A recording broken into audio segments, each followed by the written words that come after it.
Hello मेरे दोस्तों, आप सभी को मेरे ये यूट्यूब चैनल में स्वागत है। फाइनेंशियल फ्रीडम ये जो चैनल है मैंने कैसे स्टार्ट किया। मैंने सोचा कि लाइफ में मैंने जैसे एक फाइनेंशियल फ्रीडम को अचीव किया, अभी फाइनेंशियल एबंडेंस की तरफ कदम आगे बढ़ा रहा हूँ, तो क्यों ना इंडिया के हर एक मिडिल क्लास फैमिली को एक अवेयरनेस प्रोग्राम चलाया जाए जिसके थ्रू उनको एडुकेट किया जाए। तो मैं टाइम टू टाइम वीडियो लेते आ रहूँगा फाइनेंशियल प्लानिंग को लेके, कौन सा म्यूचुअल फंड लेना है, इन्वेस्ट करना है, उस सब के ऊपर मैं टाइम टू टाइम वीडियो लाता रहूँगा। अगर आपको मेरे ये पहल पसंद हो तो please subscribe my channel and hit the like button. तो आज का हमारा जो टॉपिक है वो इन्वेस्टर का अवेयरनेस प्रोग्राम के ऊपर है। So what do you do with your money? हम लोग के पास 3 विकल्प है, बचाओ, खर्चा करो, नहीं तो इन्वेस्ट करो।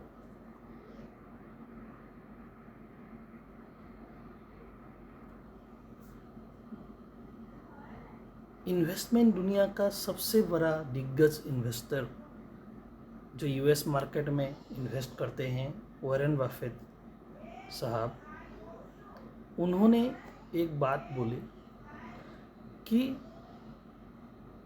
फाइनेंशियल प्लानिंग में हम लोग का जो equation normally Indian middle class family का है वो income minus expense equal to saving, but actually ये फॉर्मूला को हमको चेंज करना चाहिए।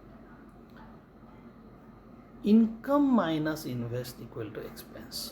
सो हमेशा हमको एक्सपेंस में काम करना चाहिए और जितना इन्वेस्ट करना है उतना करने के बाद जितना बचता है उसमें एक्सपेंस को कंट्रोल करना चाहिए।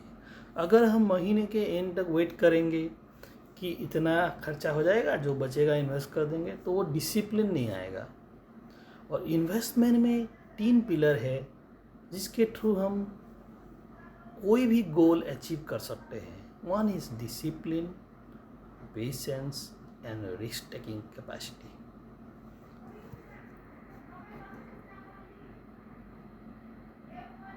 सो हम लोग का इंडियन कल्चर में हम लोग बहुत ज़्यादा सेविंग करते हैं, बट आप देखे होंगे आपके पिताजी के ज़माने में से लोग सेविंग कर रहे हैं, लेकिन क्या वो लोग आज के दिन में फाइनेंशियली फ्री हो पाए?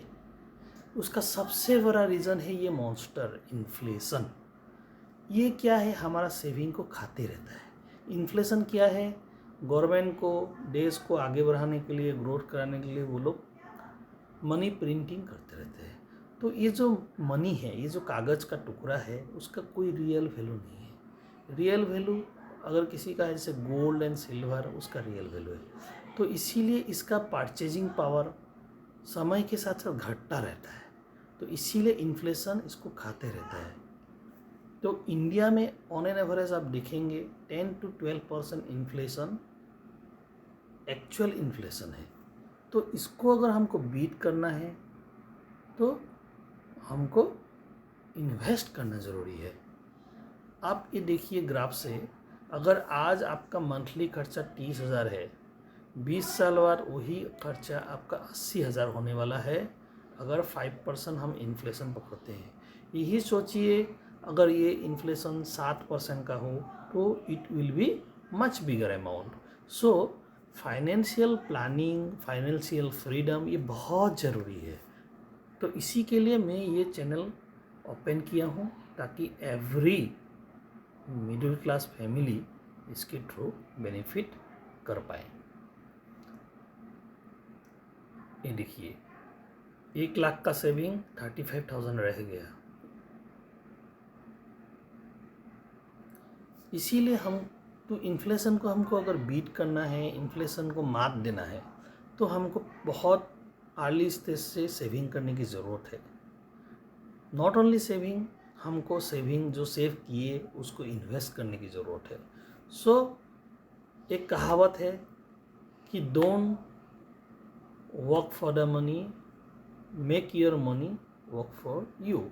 बट इसमें मैं 100% सहमत नहीं हूँ। इनिशियल स्टेज में आपको मनी के लिए काम करना पड़ेगा, सेव करना पड़ेगा और उसको इन्वेस्ट करके काम में लगाना पड़ेगा, ताकि over a period of time आपका जो पैसा है वो आपके लिए कमाते रहे और आपको एक फाइनेंशियल फ्रीडम एंड एबंडेंस की तरफ ले जाए।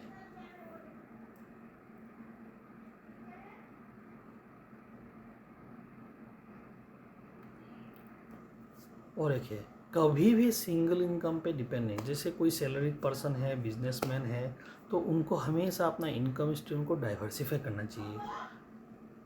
जब ये हम लगातार कर लेंगे 10 साल, 15 साल, 20 साल, एक वेल्थ एक्यूमुलेट कर लेंगे अलग अलग इन्वेस्टमेंट के थ्रू, तो ये हमारा एक सेकेंड सोर्स ऑफ इनकम देगा और हमको फाइनेंशियल इंडिपेंडेंट अचीव करने में मदद करेगा। जैसे हम लोग गोल प्लानिंग करते हैं, हम लोग क्या चीज़ के लिए करते हैं? किसी को एजुकेशन लेना है, किसी को गाड़ी लेना है, किसी को शादी करना है, घर लेना है, डिफरेंट गोल रहता है।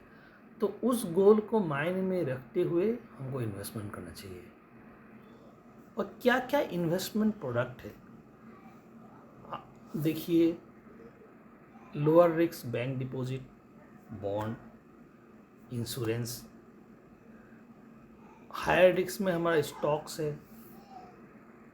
प्रॉपर्टी है, म्यूचुअल फंड है, गोल्ड है। ये अलग अलग एवेन्यूज़ है इन्वेस्टमेंट का। सो ये हमने ऑलरेडी बोल लिया कि क्या ज़रूरत है। अभी तुम देखोगे हर एक एसेट क्लास, जैसे कभी गोल्ड बढ़ जाता है, कभी स्टॉक परफॉर्म नहीं करते, म्यूचुअल फंड परफॉर्म नहीं करते, तो अलग रियल इस्टेट कभी परफॉर्म करता है, कभी नहीं करता है। अभी रियल इस्टेट मंदा चल रहा है, तो हमको प्रॉपर एसेट एलोकेशन करना पड़ेगा। एसेट एलोकेशन क्या है कि अलग अलग बास्केट में हम अगर इन्वेस्ट करते रहेंगे तो over a period of time हमको रिटर्न आता रहेगा और हम इन्फ्लेशन को भी बीट कर पाएंगे, अपना रिस्क को भी मिटिगेट कर पाएंगे। जैसे ये एक खाने का थाली है, हम कुछ दाल चाहिए, चावल चाहिए, सब्जी चाहिए, मीठा चाहिए, करी चाहिए, पराठा चाहिए, सलाद चाहिए। जिससे आप खाली चावल खा के नहीं रह सकते, दाल खा के नहीं रह सकते, खाली सलाद खा के नहीं रह सकते, सब्जी खा के नहीं रह सकते, पनीर खा के नहीं रह सकते। वैसे ही एक बैलेंस्ड डाइट की ज़रूरत है। वैसे ही एसेट एलोकेशन में हमको गोल्ड भी चाहिए, सिल्वर भी चाहिए, स्टॉक भी चाहिए, म्यूचुअल फंड चाहिए, बॉन्ड भी चाहिए, फिक्स इनकम सिक्योरिटीज़ भी चाहिए। तो एक प्रॉपर एसेट एलोकेशन होने की ज़रूरत है। इसी के लिए मैंने ये चैनल ओपन किया। आप मेरे कमेंट बॉक्स में डालिए, आपका एज डालिए, आपका इनकम एंड सेविंग डालिए, मैं आपको एक प्रॉपर एसेट एलोकेशन बना के दे सकता हूँ। सो एसेट एलोकेशन में बहुत लोग गलती करते हैं। जैसे कि सॉरी, कोई लोग म्यूचुअल फंड में ज़रा इन्वेस्ट कर देंगे, गोल्ड में इन्वेस्ट कर देंगे, बैंक फिक्स इन्वेस्ट कर देंगे। बट आपके गोल के हिसाब से, आपके नीड के हिसाब से डिफरेंट एसेट क्लास में हमको डिफरेंट वे में और डिफरेंट टाइम पीरियड के लिए इन्वेस्ट करना चाहिए।